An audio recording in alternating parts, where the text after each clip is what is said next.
तो hello everybody. तो जैसा हमने देखा था, हमारी जो सीरीज चल रही थी ज्योग्राफी में हमने प्लेट विवर्तनिकी को देख लिया था और ज्वालामुखी, भूकंप, इन सबको समझ लिया था। और ज्वालामुखी में लास्ट जो हमारा लेक्चर चल रहा था उसमें हमने देखना था कि ज्वालामुखी की जो स्थलाकृतियाँ होती हैं वो किस प्रकार की होती हैं और किस तरीके से ज्वालामुखी की स्थलाकृतियाँ रहती हैं। तो स्थलाकृतियों में हमने सारा कुछ देख लिया था, स्लाइड्स वगैरह देख लिए थे। मैंने आपको बताया था कि मैं आपको बैथोलिथ क्या होता है, फैकोलिथ क्या होता है, लेपोलिथ क्या होता है, सिल क्या होता है, डाइक क्या होता है, इसके बारे में मैं आपको बताऊंगा। उम्मीद है कि आपने जो स्क्रीनशॉट्स लिए हैं उनको पढ़ लिया होगा और समझ लिया होगा। तो अब क्या है कि आगे का जो जो चीज़ें हैं, अगर देखा जाए तो स्लाइड्स में तो बहुत लंबी लंबी हैं। अगर आप चाहें तो उसके स्क्रीनशॉट लेके या पॉज करके पढ़ सकते हैं, लेकिन उसमें मेन क्या है वो मैं आपको बता देता हूँ। ठीक है। तो पहली बात तो चाहे बैथोलिथ हो या फिर लेकोलिथ हो, मैं बैथोलिथ और लेकोलिथ को दोनों को आपको एक साथ बता देता हूँ। देखो, बैकोलिथ हो या फिर लेकोलिथ हो या आपका फैकोलिथ हो या सिल हो या डाइक हो, पांचों ही क्या है, ये मैग्मा के द्वारा निर्मित हुई चट्टानें हैं। अब जब मैं मैग्मा बोल रहा हूँ तो इसका मतलब क्या है कि ये वो लावा है जो पृथ्वी के अंदर ही ठंडा होकर के जम गया है। तो यानी कि क्वेश्चन ये बन सकता है कि लेकोलिथ या बैथोलिथ या फैकोलिथ, पांचों में से आपको कोई भी एक नाम दे देगा, सिल, डाइक, कुछ भी, और कहेगा ये क्या है। आग्नेय चट्टान भी आपसे बोल सकता है। एक बार ऐसा प्रश्न पूछ चुका है कि आग्नेय चट्टान का रूप है, अपसादी चट्टान का रूप है, तो ऑब्वियसली आग्नेय चट्टान का रूप है क्योंकि लावा से निर्मित हो रहा है। प्लस ये पृथ्वी के अंदर ही, यानी कि ये भूपृष्ठ पर नहीं आ पाते और इनका जो अंदर ही जो हो जाता है वो जमाव हो जाता है। आप इतनी चीज को ध्यान रखें। बाकी बैथोलिथ में आपको कुछ ज़्यादा नहीं समझना है। बैथोलिथ क्या है, ये पृथ्वी के अंदर की संरचना है जो हमारे मैग्मा जहाँ हमारा ठंडा होकर के जम जाता है। और जनरली ये इसमें से हमारी चट्टानें निकलती हैं वो ग्रेनाइट रूप में निकलती हैं। सेम वही लेपोलिथ में होता है, बस इसमें क्या होता है कि गुंबदाकार होते हैं। लेपोलिथ भी और आपका बैथोलिथ भी दोनों गुंबदाकार होते हैं। बाकी अगर आपको थोड़ा बहुत एक्स्ट्रा नॉलेज के लिए पढ़ना है तो वो उसमें देख सकते हो। अगर हाँ, भारत के प्रायद्वीपीय पठार में अगर वो पूछ ले कि बैथोलिथ या लेकोलिथ टाइप के कहाँ मिलेंगे, तो आपके कर्नाटक साइड में मिलेंगे, हमारे प्रायद्वीपीय भारत के दक्षिणी हिस्से में। ठीक है। उसके बाद आपका लेपोलिथ हुआ, फैकोलिथ हुआ, सिल हुआ, डाइक हुआ, ये सारी चीज़ें हुई। मैं एक बार आपको इसको हाईलाइट करके दिखा देता हूँ, उसमें ऐसा कोई इशू है नहीं। जो लेपोलिथ, बैकोलिथ और आपका लेपोलिथ, फैकोलिथ, सिल। ठीक है। अब सिल क्या है? सिल क्या है? एक तरीके का ये चादरनुमा होता है। क्या होता है कि पृथ्वी के अंदर ही अंदर भाग में जो है ना, एक चादर के समान, उसका नाम ही इसलिए रखा है, वो चादर के समान जो है लावा का जमना जो होता है वो आपका सिल होता है। या एक तरीके से दरारों में लावा का जो जमना होता है वो सिल कहलाता है। ठीक है। अब इसमें एक चीज़ और होती है कि जैसे कि तस्तरी नुमा आकृति बोल देते हैं, जिसको एंटिक्लाइन या क्या कहते हैं आपका सिंक्लाइन, यानी कि अवनति या अभिनति होती है। इस तरीके की अगर अवस्था हो जाए तो उस लावा को हम फैकुलित बोलते हैं। एक तरीके से जैसे हम बलित पर्वतों को देखते हैं जो ऐसे सुरंग और गर्त के रूप में होते हैं। ठीक है। बस वो जो आकृतियाँ होती हैं वो आपके फैकुलित होते हैं। तो ये फैकुलित था, बैथोलिथ था, लोकोलिथ था, सिल मैंने आपको बता दिया। उसके बाद इसमें था आपका डाइक। तो डाइक में कुछ नहीं है, ये भी लावा जब दरारों में भर जाता है और ये एक ऐसी अवस्था हो जाती है जिस तरीके से दीवार खड़ी होती है। ये पृथ्वी के अंदर की हम बात कर रहे हैं, जो पृथ्वी के अंदर एक दीवार के जैसी अवस्था बना देता है लावा जमने के बाद, हम उसको डाइक बोलते हैं। तो डाइक जनरली हमें अगर देखा जाए तो हमें वेस्टर्न घाट में, जो हमारा महाराष्ट्र वगैरह हो गया, उस वाले रीजन में ज़्यादा देखने को मिलते हैं। तो इसमें इतना ही था, लेकोलिथ, बैथोलिथ, फैकोलिथ, सिल, डाइक। जनरली क्वेश्चन यही पूछा जाता है कि ये क्या है। इनके बारे में तो बहुत कम पूछते हैं, लेकिन मैंने आपको थोड़ा थोड़ा उनके बारे में भी बता दिया। बाकी आप उसको जो है पढ़ सकते हैं। अच्छा, मैग्मा के ऊपर उठने के क्या क्या कारण हो सकते हैं, इसको हम थोड़ा सा एक एक्स्ट्रा नॉलेज की ओर से अगर देखें तो, जो हमारे इसमें नहीं है। तो एक तो है क्या है कि उसके घनत्व में अंतराल हो। मान लो यहाँ पर घनत्व कम है और यहाँ पर घनत्व ज़्यादा है, तो क्या होगा कि जो ज़्यादा घनत्व वाली चीज़ है वो कम घनत्व की ओर जाएगी। ठीक है ना, क्योंकि जो कम घनत्व वाली है वो ज़्यादा घनत्व के ऊपर क्या कर जाएगी, सॉरी, उसमें डूब जाएगी। यही तो कारण होता है कि पानी जो हमारी गोल्ड होता है, जैसे हम साइंस में क्वेश्चन देखते हैं कि गोल्ड क्या रीज़न है पारा में डूब जाता है, तो उसका ये रीज़न है कि जो गोल्ड का जो घनत्व है वो ज़्यादा होता है किससे, पारा से, तो इसलिए वो पारे के अंदर डूब जाता है। तो ये रीज़न है कि घनत्व के अंतराल के कारण हो सकते हैं। जल वाष्प और अन्य गैसों की भूमिका बहुत निर्भर करती है, कि वही तो निर्धारित करेगी कि कौन ज़्यादा तरल है या कौन ज़्यादा डेंस है। वैसे हम जनरली यहाँ पे श्यानता शब्द का जो है वर्णन करते हैं लावा के सेंस में। श्यानता का मतलब होता है गाढ़ापन। जैसे आपका लेते हैं, जैसे शहद है और पानी है, तो उनमें कौन ज़्यादा आपका श्यान होगा, यानी कि श्यानता किसकी ज़्यादा होगी, शहद की ज़्यादा होगी, तो उसको हम गाढ़ेपन से लेते हैं। और उसके बाद है कि ऊपर उठते हुए जो भार की कमी के कारण गलनांक में अंतर आता है। जब हमने देखा ना कि भार बढ़ेगा तो प्रेशर बढ़ेगा, ठीक है, और प्रेशर बढ़ने की वजह से जो गलनांक में हमारे चेंजिंग आते हैं वो एक उसका मेन रीज़न हो सकता है। अब ये तो हमारे कारण हो गए कि मैग्मा के ऊपर उठने के जो कारण है वो ये मेन है। उसके बाद है कि उद्गार होता कितने टाइप का, जो हमारा मैग्मा ऊपर आता है, जो हम बाहर उसको लावा बोलते हैं, वो कितने टाइप से हो सकता है। तो उसके दो प्रकार मेनली हम मानते हैं, एक केंद्रीय उद्गार जिसकी हमने पिछले लेक्चर में भी बात की थी, और एक आपका दरारीय उद्गार। तो देखिए केंद्रीय उद्गार जनरली वही होता है कि जो बाह्य कोर से आए, अर्थ के जो हमारा क्या कहते हैं अर्थ का कोर है। अब अच्छा, यहाँ पे आपने ये क्यों नहीं सोचा कि अर्थ के आंतरिक कोर से क्यों नहीं आता है? आंतरिक कोर से इसलिए नहीं आता क्योंकि वो ठोस अवस्था में, बाह्य कोर हमारी तरल अवस्था में, इसलिए वहां से आता है, ठीक है। तो या फिर ये हमारा मेंटल वाले भाग से भी आ सकता है, इसमें कोई ऐसी दिक्कत नहीं है। लेकिन जो हमारा केंद्रीय उद्गार होगा वो हमारा अर्थ के अंदर से आएगा, और उसमें क्या होगा कि एक विस्फोट होगा लावा का। लेकिन दरारी उद्गार में क्या होता है कि लावा की छोटी छोटी दरारें बन जाती हैं, और बिना विस्फोट हुए लावा पृथ्वी के बाहर आ जाता है, सतह पर आ जाता है, और वो फैल जाता है, और फैलने के बाद वहाँ पर एक पठार बना देता है, जैसे हमारा प्रायद्वीपीय भारत का पठार। जब हम भारत के भूगोल को पढ़ेंगे तब वहाँ आपको इस चीज़ की और ज़्यादा क्लियरिटी आ जाएगी। अब आप समझ रहे हैं इस बात को कि ये किससे बना है? लावा से बना है। कौन से उद्गार से बना है? दरारी उद्गार से बना है। लेकिन बना किससे? लावा से बना है। तो यहाँ पे क्या होंगे? मिनरल्स होंगे। इस वजह से जो हमारा प्रायद्वीपीय भारत है, प्रायद्वीपीय भारत का पठार है, वो मिनरल्स का बहुत ज़्यादा धनी है। तो ये सारी चीज़ें आपने यहाँ तक समझी थी। उसके बाद है कि केंद्रीय उद्गार में और दरारी उद्गार में क्या अंतर और हो सकते हैं। तो उसमें इतना ज़्यादा डीप तो आपसे क्वेश्चन पूछेगा नहीं, लेकिन हम फिर भी उस पर एक बार चर्चा कर लेते हैं। अगर आपको लगे कि आपको लिखने की जरूरत है तो आप छोटा सा कहीं लिख के रख सकते हैं, या फिर सुन लेंगे तो उसमें भी आपको समझ में आ जाएगा, जिस हिसाब से हमने अभी तक चीज़ों को लिंक करके समझा है। तो केंद्रीय उद्गार में क्या होता है कि अधिक विस्फोटक होते हैं। जो हमारे केंद्रीय उद्गार होते हैं, जाहिर सी बात है कि मैग्मा जो हो रहा है वो नीचे से आ रहा है, तो वो ज़्यादा विस्फोटक होंगे, और मैग्मा की जो बाहर आने की गति होगी वो बहुत ज़्यादा होगी, ठीक है, कोई दिक्कत नहीं यहाँ पे। तो उसके परिणाम स्वरूप क्या होता है कि हम इसको जो है घनत्व के आधार पर अगर देखें तो उसका जो पृथक्करण है, मतलब इसको जो अलग करने की प्रक्रिया है लावा को, वो बहुत तीव्रता से होती है, ठीक है। तो ये इसको ऐसे मान लो, जब बहुत ज़्यादा तेजी से लावा अलग हो जा रहा है तो उसका घनत्व कम होगा, यानी कि जो हमारा केंद्रीय उद्गार होता है उसका जो विस्फोट होता है बहुत तेज होता है, और लावा का जो घनत्व होता है इसका, उसका जो घनत्व होता है वो बहुत कम होता है। उसके बाद है केंद्रीय उद्गार में जो मैग्मा है वो धरातल पर जब आपके पहुंचता है तो जो उसमें प्रक्रिया रहती है, क्या होता है, जैसे विस्फोट हुआ तो विस्फोट के कारण लंबवत संचरण करता है, ठीक है, लंबवत संचरण करेगा, और उसके बाद क्या होगा कि जो उसका जमाव होगा वो लंबवत अधिक होगा, क्षैतिज कम होगा। यानी कि केंद्रीय उद्गार में क्या हो रहा है, जब लावा लंबवत आ रहा है तो उसका जो जमाव भी होगा वो लंबवत होगा, ना कि क्षैतिज होगा।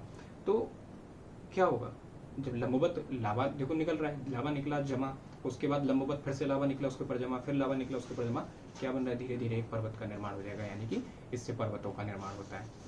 उसके बाद है जो ज्वालामुखी पर्वत होते हैं हमारी जिंदगी, जैसे आपका एंडीज पर्वत हो गया, वहाँ पे हमारे बहुत सारी ज्वालामुखी मिलते हैं, या फिर आपका हवाई द्वीप हो गया। यहाँ पे जो पर्वत होते हैं वो क्या होते हैं, केंद्रीय उद्गार से बने होते हैं। जो केंद्रीय उद्गार से पर्वत बने होंगे वो हमेशा ज्वालामुखीता शो करेंगे।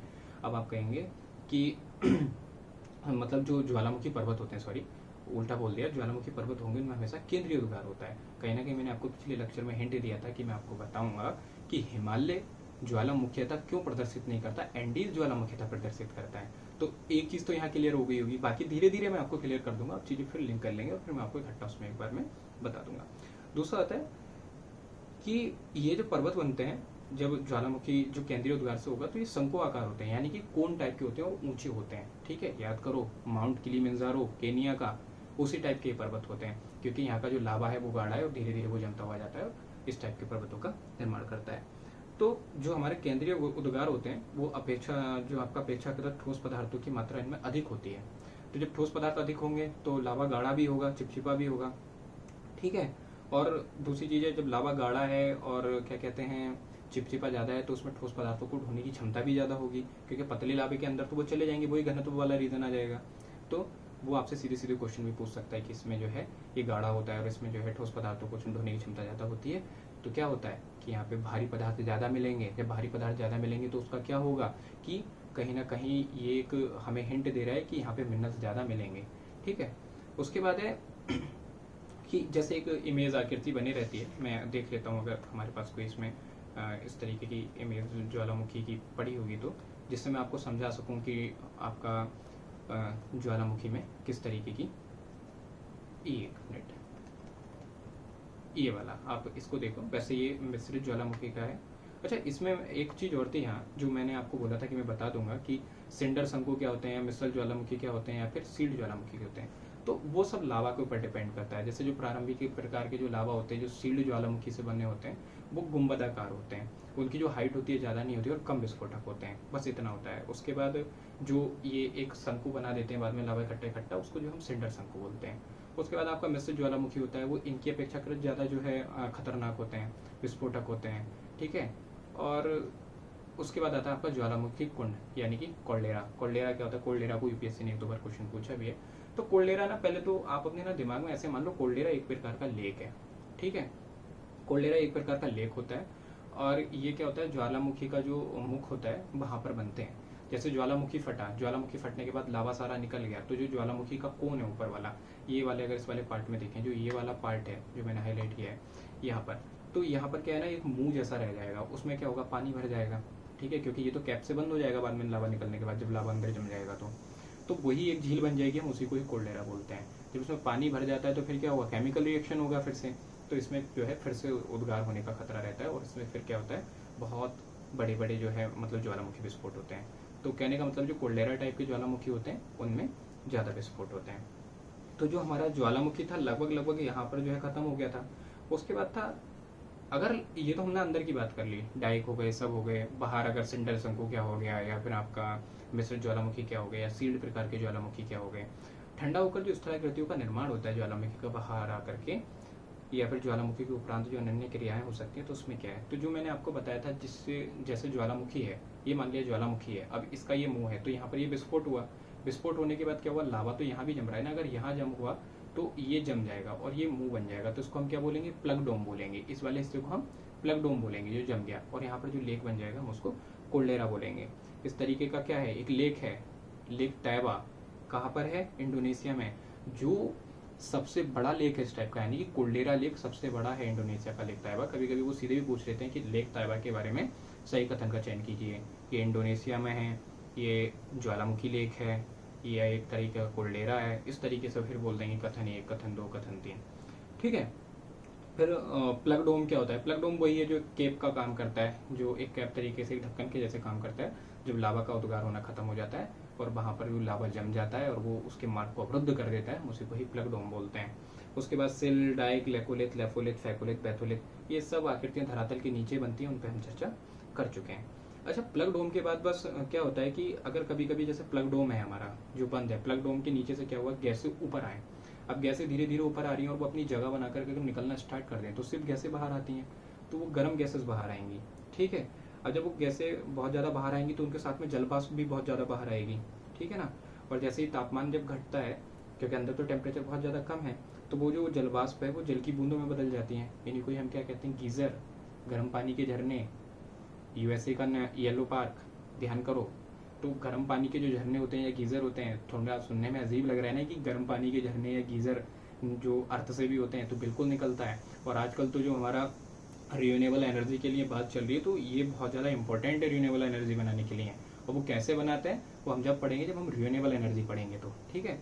तो गीज़र कैसे क्या होते हैं, वो इस तरीके के होते हैं। अच्छा, ये गर्म पानी के झरने या गीज़र तो हमने समझ लिया किस प्रकार से बनते हैं। ज्वालामुखी में जो हमारा प्लग डोम होता है उसके नीचे से अगर गैसेज आने लग जाए और जलवाष्प आने लग जाए और वो पानी में बदल जाए तो वो गर्म पानी के झरने होते हैं, क्योंकि नीचे का टेम्परेचर ज़्यादा होता है।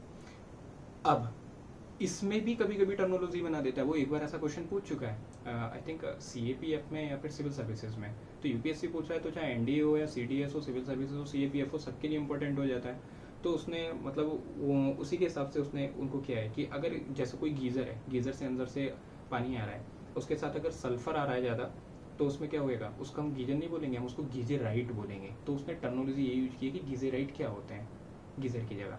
तो उसने ये लिख दिया कि सामान्यतः गीज़र होते हैं, सबने गीज़र टिक कर दिया। सामान्यतः गीज़र होते हैं जिनके साथ में सल्फर बाहर आती है, तो अगर सल्फर गैस बाहर आ रही है तो वो गीज़राइट हो जाता है। ऐसे एक टर्मिनोलॉजी होती है फ्यूमारोल। फ्यूमारोल क्या होते हैं, जब जलवाष्प बहुत कम आए, केवल गैस बाहर आए, तब हम इसको फ्यूमारोल कहते हैं। एक ऐसी होता है सेफियायोनी, कि सेफियायोनी क्या होते हैं, तो सेफियायोनी क्या होता है, यदि केवल ज्वालामुखी से CO2 बाहर आए, जलवाष्प ना आए, तो हम उसको सेफियायोनी बोलते हैं। तो CO2 बाहर आएगी तो सेफियायोनी, और केवल गैस बाहर आएगी तो फ्यूमारोल। और अगर आपकी सल्फर बाहर आएगी गीजर के साथ तो आपका गीजराइट सॉरी, और ये इतना हो गया। उसके बाद है अगर सिर्फ जलवाष्प आती है तो वो गीजर होते ही हैं, यानी कि हम उनको गर्म पानी के झरने बोलते हैं। तो यहाँ तक आपका पूरा ज्वालामुखी समाप्त हो गया, ठीक है।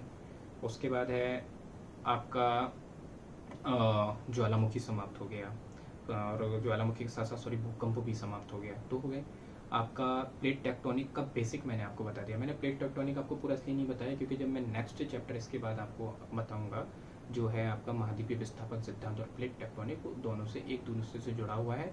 अब आपको ये चीज़ समझ में आ गई। तो प्लेट टेक्टोनिक और महाद्वीपीय विस्थापन सिद्धांत किस तरीके से जुड़ा हुआ है इन दोनों से, वो आपको समझ में आ जाएगा। उसमें आपको ज़्यादा दिमाग, अब इसके आगे से जो चीज़ें होंगी ना आपको दिमाग लगाने की जरूरत नहीं पड़ेगी। उसके आगे फिर अपचयन क्या होता है, अपक्षय वगैरह, ये सारी चीज़ें वो आपको समझ में आ जाएंगी। अब आप ये स्क्रीनशॉट ले लो और इनके सारे क्वेश्चंस आप अब सिंगल एक बार देखने में बना लोगे कि भूगर्भ की जानकारी का प्रत्यक्ष साधन क्या है। हमने PSL वेव्स पढ़ी थी जिस तरीके से, लेकिन इसको आप एक बार स्क्रीनशॉट लें या पॉज करें और इसको एक बार ट्राई करके देखें कि आपने कितना समझा। जो क्वेश्चन आपको सोल्व नहीं हो पा रहा है वापस अपने स्लाइड्स में जाओ या वीडियो को पॉज करो या वीडियो में पीछे जाओ, उसको समझो, फिर क्वेश्चन को अटेम्प्ट करो। उसके बाद हमारा जो नेक्स्ट स्टार्ट होगा वो होगा महासागरों का और महाद्वीपों का वितरण। महासागरों का और महाद्वीपों का वितरण में अब इसमें ही हम पढ़ेंगे कि पेंजिया क्या है, पैंथालासा क्या है, महासागरीय विस्थापन सिद्धांत क्या है। अगर महाद्वीपीय विस्थापन सिद्धांत है तो उसको क्लैरिफाई करने के लिए कीजिए गया है, तो उसमें भी हम पढ़ेंगे प्लेट टेक्टोनिक्स। फिर प्लेट टेक्टोनिक्स जो है उसके क्या क्या रीजन हैं वो पढ़ेंगे। उस रीजन के साथ इसके क्या क्या जो है परिणाम है, इनकी वजह से कौन कौन सी घटनाएं घटित होती हैं, जिनमें से अब हमारे एक है ज्वालामुखी, एक है हमारा भूकंप। तो वो आपको अच्छे से क्लियर हो जाएंगी चीज़ें। तो इतनी चीज़ें आई होप आपने बहुत अच्छे से समझ ली होंगी। और हमारा जो नेक्स्ट चैप्टर रहेगा वो ये रहेगा, और उसके आगे फिर छोटे छोटे चैप्टर हैं और आने के वाले 4, 5, 6 वीडियो में ख़त्म करते हैं। फिर अपने इंडियन ज्योग्राफी पढ़ेंगे आराम से। तब तक के लिए थैंक यू, कीप वॉचिंग।